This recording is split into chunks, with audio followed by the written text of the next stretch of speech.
So hello, welcome back again on this channel. We are with us with a new topic, height and distance. देखो application of trigonometry, यहाँ पे एक application आपको देखने को मिल गया। देखो ट्रिग्नोमेट्री पढ़ी थी अभी हमने लोग, तो उस ट्रिग्नोमेट्री का क्या एप्लीकेशंस होते हैं। देखो एक एप्लीकेशन यही आपके बुक में ही दे दिया है, हाइट एंड डिस्टेंस निकालने के लिए, जिसको ऊंचाई और दूरी कहते हैं। तो यहाँ पे दो ही चीज़ें जानने वाली हैं। अगर ये चीज़ें जान गई तो आप ये चीज़ें जान ली तो आप इसके सारे क्वेश्चन कर डालेंगे। ठीक है, तो सबसे मेन चीज़ क्या है, एंगल ऑफ एलिवेशन और एंगल ऑफ डिप्रेशन। तो ये दो चीज़ें आपको पता होना चाहिए। तो क्या होती हैं, देखो अगर आपकी आंख यहाँ पे है, मतलब यहाँ से आप देख रहे हैं, ये आपका हॉरिजॉन्टल प्लेन है। ये डॉटेड लाइन से जो दिखाया है ये आपका हॉरिजॉन्टल प्लेन है। अगर यहाँ से आप देख रहे हैं तो यहाँ से देखने से अगर ऊपर की तरफ आप ऑब्जेक्ट को देख रहे हैं, यहाँ पे ऑब्जेक्ट है, यहाँ से आप देख रहे हैं, तो ये एंगल जो बनाएगा इस हॉरिजॉन्टल प्लेन के साथ में, तो इस एंगल को कहेंगे angle of elevation. Angle of elevation, ठीक है। अगर ये हॉरिजॉन्टल प्लेन है और यहाँ से आप देखना शुरू कर रहे हैं और यहाँ पे कोई ऑब्जेक्ट रखा है, तो यहाँ से जो एंगल बनाएगा थीटा इस हॉरिजॉन्टल प्लेन के साथ में, वो एंगल ऑफ एलिवेशन होगा। एंगल ऑफ डिप्रेशन क्या होगा, जो हॉरिजॉन्टल प्लेन आपकी आंख के सामने से बनेगा, यहाँ पे आपकी आंख है और आप यहाँ से देखना शुरू कर रहे हैं, ये आपके आंख के सामने से हॉरिजॉन्टल प्लेन गया। यहाँ से आपने नीचे की तरफ देखा, नीचे की तरफ देखा तो नीचे कोई ऑब्जेक्ट है, तो ये थीटा जो बनाएगा हॉरिजॉन्टल प्लेन से, इसको कहेंगे एंगल ऑफ डिप्रेशन। मतलब देखो अगर ऊपर की तरफ देख रहे हो तो एंगल ऑफ एलिवेशन, अगर नीचे की तरफ देख रहे हो किसी ऑब्जेक्ट को तो एंगल ऑफ डिप्रेशन बनेगा। ये दो चीजें पता करनी है बस, इसमें और ज्यादा कोई कॉन्सेप्ट है नहीं। कॉन्सेप्ट तो सारे ट्रिग्नोमेट्री के ही अंदर पढ़ लिए हैं, बाकी इसको यूज करना है। देखो एप्लीकेशन इसका देखना है। चलो क्वेश्चन की तरफ चलते हैं। पहला क्वेश्चन हमारी तरफ देखो, थोड़ी सी क्वालिटी में थोड़ी सी दिक्कत आ रही थी वीडियो के, तो मैंने क्वालिटी की को इम्प्रूव करने का कोशिश की है थोड़ी सी, ठीक है। और मेरे हाथ की तरफ ध्यान ना दे, इस कंटेंट की तरफ ध्यान दे। ये बहुत ही अच्छे से मैंने आपके लिए बहुत अच्छे अच्छे क्वेश्चन पिक किए जिससे कि आपके पूरे कॉन्सेप्ट को एकदम क्लियर किया जा सके। और ये वीडियो आपके बोर्ड एग्जाम के लिए बहुत ही ज़्यादा हेल्पफुल होने वाला है। तो इस चैनल को सब्सक्राइब कर लें और वीडियो को लास्ट तक देखें। अगर आपको क्वेश्चन आते हैं तब भी 2x स्पीड में देख लें और रिवाइज कर लें। अगर नहीं आते हैं तब तो देख ही लें सही से, ठीक है। तो पहले क्वेश्चन की तरफ चलते हैं। पहला क्वेश्चन हमारा क्या है, पहले क्वेश्चन में हमें दिया है ए tower stands vertically on the ground, ठीक है। एक टावर है वो ग्राउंड पे वर्टिकली खड़ा है, मतलब इस तरह से खड़ा होगा। फिर from a point on the ground which is 15 metre away from the foot of tower. एक पॉइंट है वो टावर का जो फुट है, टावर का जो आधार है, वहां से 15 मीटर की दूरी पे एक पॉइंट है, वहां से angle of elevation of top of the tower is found to be 60 degree. जो टावर है, टावर की फुट से 15 मीटर डिस्टेंस पे एक पॉइंट है, उस पॉइंट से एलिवेशन, एंगल ऑफ एलिवेशन दिया है 60 डिग्री। तो हाइट बताना है हमें टावर की, ठीक है। चलो इस क्वेश्चन को सॉल्व करते हैं। ये क्वेश्चन आपने देख लिया, चलो अब इसको सॉल्व करते हैं, यहाँ पे सॉल्व करते हैं, ठीक है। आपने क्या देखा कि हमारे पास एक टावर था जो वर्टिकली खड़ा था प्लेन पे, एक टावर था वो वर्टिकली खड़ा था प्लेन पे। ये एक टावर मैंने मान लिया, ये वर्टिकली एक प्लेन पे खड़ा है।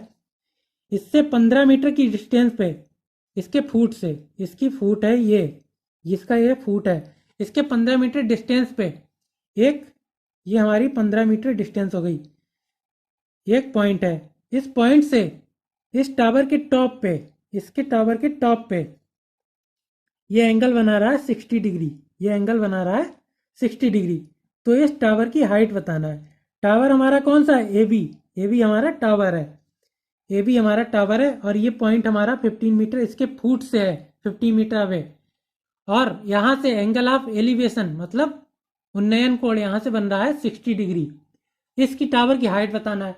तो बहुत ही सिंपल, देखो अगर आपने ऊंचाई दूरी के, हाइट एंड डिस्टेंस के क्वेश्चंस में ये फिगर बनाना सीख लिया, उसके बाद क्वेश्चन में कुछ नहीं है। अब देखो यहाँ पे टेन थीटा लगाना है। मैंने आपको बताया था थीटा के सामने वाला होता परपेंडिकुलर और उसके नीचे होता बेस, और जो लंबी वाली साइड होती है उसको हाइपोटेनस कहते हैं। तो यहाँ पे टेन थीटा लगाएंगे। टेन थीटा क्या होता है, परपेंडिकुलर अपॉन बेस, क्योंकि हमें परपेंडिकुलर की वैल्यू निकालना है, इस हाइट की वैल्यू निकालना है, तो बेस हमें पता है, ये थीटा पता है, तो यहाँ पे लगा देंगे tan 60 is equal to perpendicular कितना है हमारा ए बी मतलब h, और बेस कितना है यहाँ पे 15, बेस हमारा है 15, तो यहाँ से tan 60 की वैल्यू होती है √3, tan 60 की वैल्यू होती है √3 और हाइट अपॉन 15, इस 15 की √3 से मल्टीप्लाई होगी तो हमारी जो हाइट आएगी वो 15√3 आ जाएगी। ठीक है, यहाँ से हमें टावर की हाइट मिल गई 15√3। चलो अगले क्वेश्चन की तरफ चलते हैं। अगले क्वेश्चन में क्या दिया है, द शैडो ऑफ टावर, देखो अच्छा क्वेश्चन है ये, ठीक, इसको करते हैं, अच्छा क्वेश्चन है बेटा।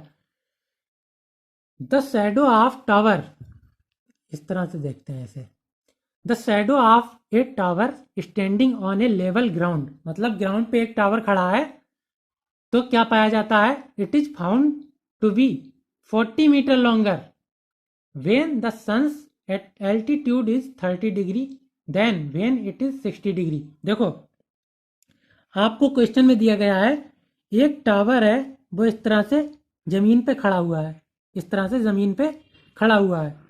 अब यहाँ पे कोई सूरज होगा, यहाँ पे सूरज होगा, यहाँ पे सूरज होगा, यहाँ से इसकी रोशनी पड़ती होगी इस पे, इसके ऊपर इसकी लाइट पड़ती होगी इस टावर के ऊपर, तो यहाँ इसकी एक परछाई बनती होगी जिसको शैडो बोल रहे हैं, इसकी एक परछाई बनती होगी। तो जब ये सूरज जो था, ये सन जो था वो यहाँ पे था, तो इसका एंगल ऑफ एलिवेशन इस पॉइंट से, इसके शैडो से ये बन रहा था 30, ये बन रहा था 60 डिग्री, ये बन रहा था 60 डिग्री। ठीक है, और जब ये सूरज धीरे धीरे नीचे आएगा, ये सूरज धीरे धीरे नीचे आएगा, यहाँ आ गया, तो इसकी जो परछाई होगी वो थोड़ी लंबी बनेगी, क्योंकि सूरज ऊपर था तो छोटी परछाई बन रही थी, सूरज धीरे धीरे नीचे आया तो लंबाई छोटी बन रही है। तो ये क्वेश्चन में दिया है कि जब 30 डिग्री एंगल बना रहा था शैडो, ये इसकी शैडो है, पहले ये बन रही शैडो, बाद में इसकी शैडो ये बनने लगी, इसकी शैडो ये बनने लगी बाद में पूरी यहाँ से यहाँ तक। तो पहले जब 60 डिग्री पे इसका एलिवेशन था, सूरज जब बना रहा था इस तरह से, तो इसकी शैडो इस तरह से थी यहाँ पे, और बाद में जब सूरज नीचे आया तो इसकी हाइट लंबी यहाँ शैडो में दिखने लगी, तो इसकी शैडो इससे 30 डिग्री का एंगल बनाने लगी। अब क्या दिया है कि इस वाली परछाई से ये जब 60 डिग्री की बात कर रहे थे, देखो यहाँ पे लिखा है 40 metre, it is found to be 40 metre longer when sun's altitude is 30 degree then when it is 60 degree. जब 60 डिग्री था उससे जब 30 डिग्री बना तब 40 मीटर की लंबाई ज़्यादा होगी शैडो की। तो ये हमारी जो ये है, यहाँ से ये पॉइंट ए मान लो, ये बी मान लो, जो हमारी ये ए बी की लंबाई है ये 40 मीटर है। ठीक, ये 40 मीटर है ए बी की लंबाई। तब हमें क्या बताना है, find the height of tower. तो हाइट हमें बताना है, तो मान लेते हैं हम जो पहले शैडो की लंबाई बन रही थी वो एक्स थी, और टावर की हाइट मान लेते हैं एच। ये चीज़ें आप लिख लेना थ्योरी में यहाँ पे कि let the towers height is H and shadows length when 60 degree angle is x. ठीक है, तो जब 60 डिग्री एंगल बना रहा था सूरज, तो यहाँ पे एक्स हमने मान लिया, जो हमारा सन जो था यहाँ पे वो 60 डिग्री जब बना रहा था तो इसकी शैडो की लंबाई थी एक्स, और जब 30 डिग्री बना रहा था तो 40 मीटर इससे और ज़्यादा बन रही थी। तो यहाँ से ए और इसको पॉइंट को सी मान लेते हैं, तो ए सी पूरी लंबाई कितनी हो जाएगी 40 प्लस एक्स, और इसकी हाइट तो एच मानी ली। अब देखो यहाँ पे टेन थीटा की 2 बार लगाना पड़ेगी, फार्मूला हमें टेन थीटा का यूज करना पड़ेगा 2 बार। तो यूज करते हैं, सबसे पहले इसको मान लेते हैं डी। तो सबसे पहले हम लोग लगाएंगे triangle D B C, triangle D B C में लगाएंगे, ट्राइंगल डी बी सी, इस ट्राइंगल में लगाते हैं टेन थीटा। तो लगाते हैं, चलो टेन 60, यहाँ पे टेन 60, ये वाला एंगल है टेन 60, और हाइट अपान बेस, इसका हाइट अपान बेस करो, तो हाइट है हमारे पास एच और बेस हमारे पास है एक्स। तो हाइट निकालना है तो एक्स को हम हाइट की टर्म में निकाल लेते हैं, तो x की वैल्यू हम रखेंगे h अपान tan 60, और tan 60 होता है √3, तो h अपान √3, x की वैल्यू आ गई h अपान √3। तो जहाँ पे x आएगा वहाँ पे हम h रख देंगे क्योंकि h हमें फाइंड करना है। तो अब देखो ट्राइंगल ए डी सी में लगाते हैं, ट्राइंगल ए डी सी, इस वाले ट्राइंगल में लगाते हैं, ट्राइंगल ए डी सी, इस वाले में लगाते हैं tan का फॉर्मूला। तो लगाओ tan, आपकी 30 डिग्री यहाँ पे एंगल कितना है 30 डिग्री, तो tan 30। अब ये जो परपेंडिकुलर है इस वाले ट्रायंगल के लिए ये तो सेम ही रहेगा, तो यहाँ से आ गई हाइट की h, और अपान में कितना हो जाएगा 40 प्लस एक्स, इस वाले ट्रायंगल के लिए ए डी सी, इस वाले ट्रायंगल के लिए ये वाली पूरी लेंथ हो जाएगी 40 प्लस एक्स, तो 40 प्लस एक्स, ठीक है। tan 30 की वैल्यू होती है 1/√3, यहाँ पर रख देते हैं 1/√3 is equal to h upon 40 plus x. इसका क्रॉस मल्टीप्लाई कर लो, इसकी इधर, तो ये हो जाएगा 40 plus x is equal to h√3, ठीक है। यहाँ से 40 प्लस एक्स की जगह पे अभी मैंने निकाला था ये रख लेंगे, एक्स की जगह पे रखेंगे h upon √3 is equal to h√3। h वाले टर्म एक तरफ कर लेंगे, 40 को एक तरफ रहने देंगे, तो इसको लिखेंगे 40 इज इक्वल टू h इधर ले जाएंगे और कॉमन कर लेंगे, तो h कॉमन ले लेंगे, तो ये हो जाएगा √3 माइनस 1/√3। इसको सिंप्लीफाई करोगे तो ये आएगा h, इस √3 की यहाँ मल्टीप्लाई कर दोगे तो ये हो जाएगा 3 माइनस 1/√3, और ये इक्वल में आएगा 40। अब ये 3 माइनस 1 करोगे ये 2 हो जाएगा, 2 से 40 को डिवाइड करोगे तो ये हो जाएगा 20, और √3 से मल्टीप्लाई होगा तो h की वैल्यू आ जाएगी 20√3। ये हमारी हाइट आ गई, किसकी हाइट आ गई, जो हमारा टावर था उसकी, टावर की हाइट ही पूछी थी क्वेश्चन में। देखो ये दिया था शैडो, जब सन 30 डिग्री एंगल बना रहा था तब 40 मीटर मोर थी, किससे, जब 60 डिग्री बना रहा था, तो 60 डिग्री वाली हमने x मान ली और हाइट h मान ली, तो एक बार इस वाले ट्रायंगल में tan थीटा लगा दिया और x की वैल्यू h के टर्म में निकाल ली, फिर इस वाले ट्रायंगल में लगा दिया एक बार tan का फॉर्मूला, फिर जहाँ पे x आया वहाँ पे h की टर्म में रख दिया और h की वैल्यू निकाल ली। अगर यहाँ पे √3 की वैल्यू 1.732 रख देंगे तो यहाँ से हमें आंसर मिल जाएगा, h की वैल्यू मिल जाएगी 34.64 मीटर, ठीक है। अगर √3 की वैल्यू रख देंगे और 20 से मल्टीप्लाई कर देंगे तो ये वैल्यू आ जाएगी, एक बार चेक कर लेना, ठीक है, √3 की वैल्यू रख के। चलो अगले क्वेश्चन की तरफ चलते हैं, ठीक, अगले क्वेश्चन की तरफ चलते हैं। मैंने आपको देखो पहले शुरू में ये बता दिया थोड़ा सा, उसके बाद में एक क्वेश्चन ये किया, ये वाला सिंपल सा क्वेश्चन, उसके बाद में ये वाला क्वेश्चन किया है। अब चलो नेक्स्ट क्वेश्चन की तरफ चलते हैं। नेक्स्ट क्वेश्चन बहुत ही बेहतरीन, अच्छा सा क्वेश्चन है एकदम। चलो देखते हैं क्या है question. The angle of depression, देखो ये बहुत अच्छा क्वेश्चन है, यहाँ पे एंगल ऑफ डिप्रेशन की बात की गई है।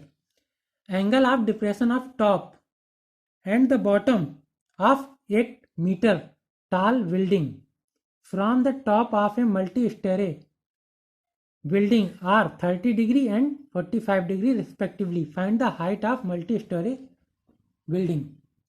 देखो हमारे पास क्वेश्चन में दिया है कि एक मल्टी स्टोरी, मल्टी मतलब बहुमंजिला इमारत है एक हमारे पास, और एक इसी ग्राउंड, ये ग्राउंड मान लो, ये ग्राउंड है, और इसी ग्राउंड पे एक 8 मीटर की हमारे पास एक बिल्डिंग है, इसकी ऊंचाई है 8 मीटर।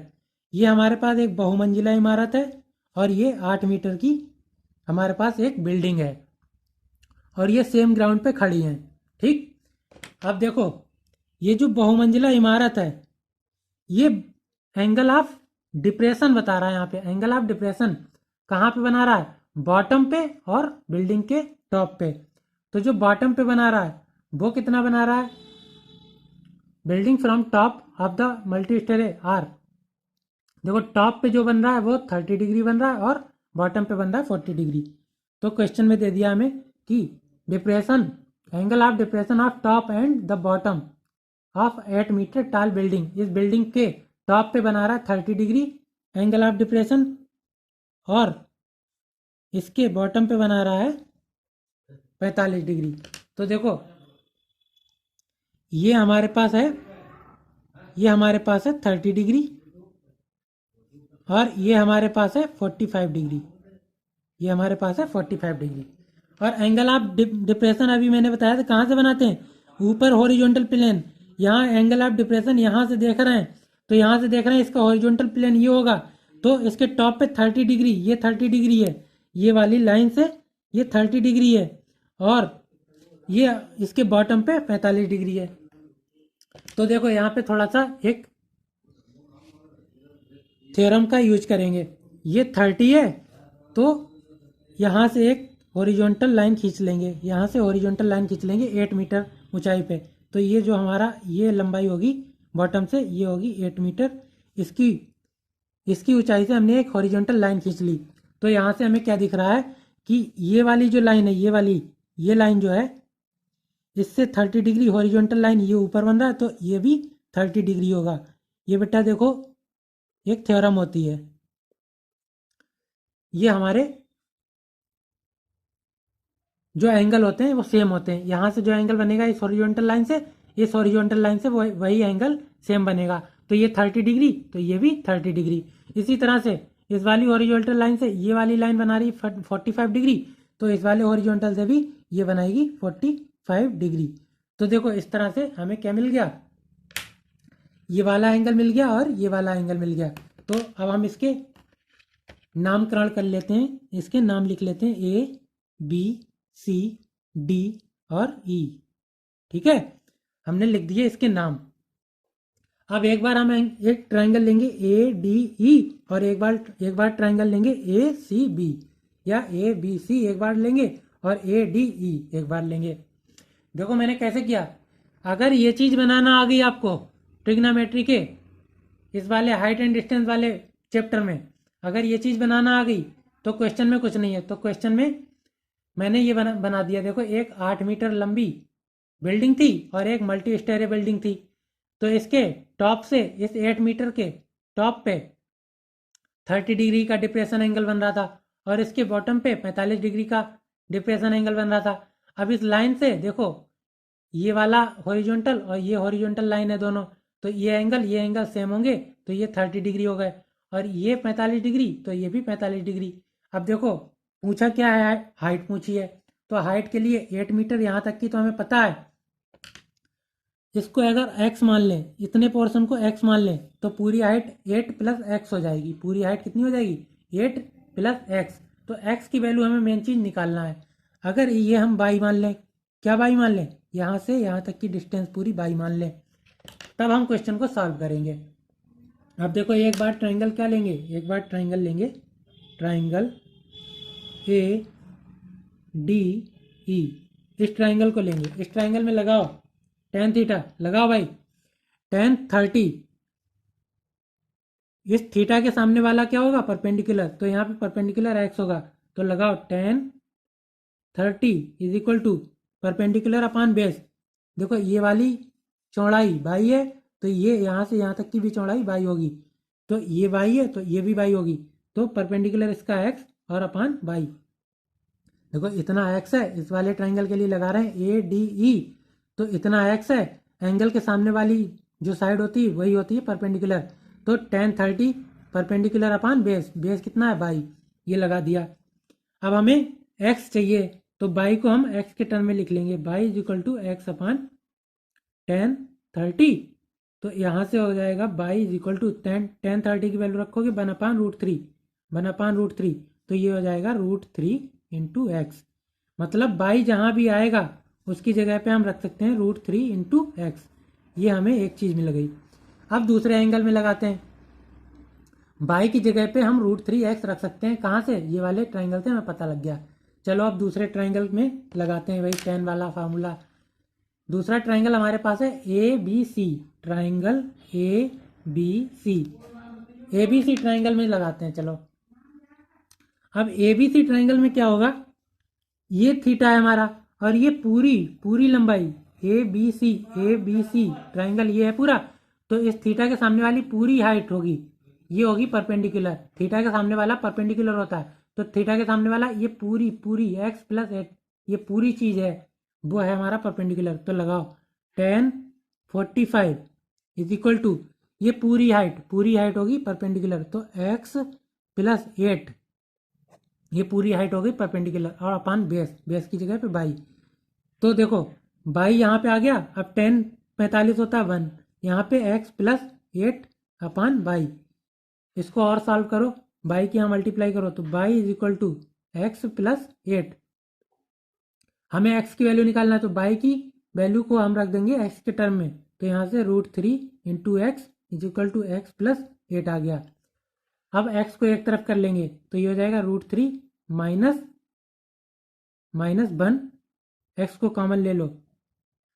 देखो x इधर माइनस प्लस का था, इधर जाके माइनस हो जाएगा, x कॉमन ले लेंगे, तो ये √3 माइनस 1 हो जाएगा और इक्वल में 8 बच जाएगा। चलो आगे सॉल्व करते हैं इसी को। हमारे पास देखो अभी क्या आया था, ये आया था √3x minus x is equal to 8, यहाँ से x कॉमन लिया था, तो ये √3 माइनस 1 हो गया था, ये 8 हो गया। यहाँ से x की वैल्यू क्या लिखेंगे, 8 अपान √3 माइनस 1। ये देखने में थोड़ा अच्छा नहीं लग रहा है, तो क्या करेंगे, इसको √3 प्लस 1 से ऊपर मल्टीप्लाई करेंगे, √3 प्लस 1 से नीचे मल्टीप्लाई करेंगे। नीचे जो होता है उसके अपोजिट साइन से करते हैं मल्टीप्लाई, ऊपर नीचे, तो ये कर दिया। तो x इतना छोड़ दोगे तब भी आंसर सही है, लेकिन अच्छा नहीं लग रहा देखने में, √3 नीचे है, तो इसको ऐसे मल्टीप्लाई कर दिया, तो ये हो गया 8 √3 प्लस 1, ठीक है, और अपान में √3 प्लस 1 और √3 माइनस 1, ये हो जाएगा √3 का स्क्वायर माइनस 1 का स्क्वायर। तो इसको लिख देंगे 8 √3 माइनस ये प्लस है अपान में 3 माइनस 1, ये हो जाएगा 8 अपान √3 प्लस 1 अपान 2। इसको डिवाइड करो, ये हो जाएगा 4 दूनी 8, तो ये हो जाएगा 4 √3 प्लस 1, यहाँ से x आ गया 4 √3 प्लस 1। √3 की वैल्यू भी रख सकते हो, अगर √3 की वैल्यू रख के सॉल्व करना चाहो तो तब भी सॉल्व कर सकते हो। ये आ गई x की वैल्यू, तो हमारी हाइट क्या आ जाएगी, टोटल हाइट हमारी क्या हो जाएगी, is equal to x plus 8, क्योंकि 8 और जोड़ेंगे ना, हमारी ये x की वैल्यू आ गई, 8 ये है, तो पूरी हाइट हमारी x प्लस 8 होगी ना, तो x ये आ गया, उसमें 8 और जोड़ देंगे, तो हमारी टोटल हाइट आ जाएगी 4 √3 प्लस 1 प्लस 8, ठीक है।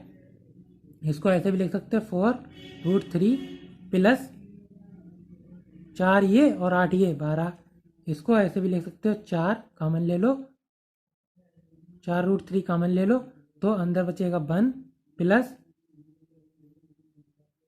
√3, तो इस तरह से भी लिख सकते हो।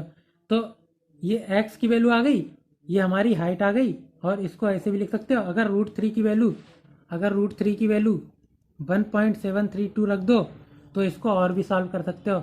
√3 की वैल्यू 1.732 रख के 4 से मल्टीप्लाई करो, 12 जोड़ दो, तो टोटल हाइट हमारी पॉइंट में मिल जाएगी। तो जैसे चाहो वैसे आंसर निकाल लो, आंसर सारे सही हैं, ठीक है। तो इस तरह से हमने इस क्वेश्चन को कंप्लीट कर लिया। क्वेश्चन में क्या था, एक बहुमंजिला इमारत थी, एक 8 मीटर की इमारत थी, इससे एंगल ऑफ डिप्रेशन बन रहे थे, एक 30 का एक 45 का। तो हमने प्रॉपर्टी लगा के ये निकाल लिया, 2 ट्राइंगल बने, 2 ट्राइंगल में पहले में लगाया tan थीटा, तो इस चौड़ाई की हमने बाई x के टर्म में निकाल लिया, फिर दूसरे ट्राइंगल में tan थीटा लगा के x की वैल्यू निकाल ली, और x की वैल्यू निकालने के बाद में क्या हुआ, हमने x और 8 को जोड़ दिया, तो टोटल हाइट मिल गई, यही हमें पूछा था, तो यही हमारा आंसर हो जाएगा, तो इस तरह से हमने हाइट और डिस्टेंस कंप्लीट कर लिया है, ठीक। इसी तरह के क्वेश्चन बनते हैं, और भी तरह के बनेंगे, तो उसमें tan थीटा ही लगाना पड़ता है, tan थीटा sin थीटा, ये अगर आपको वैल्यू पता है और फिगर बनाना आता है, तो आप हाइट एंड डिस्टेंस के क्वेश्चन आराम से कर सकते हैं, ठीक है। चलो मिलते हैं अगले वीडियो में, तब तक के लिए गुड बाय, और चैनल को सब्सक्राइब कर लें, मज़ा आया हो तो शेयर भी कर दें, ठीक है।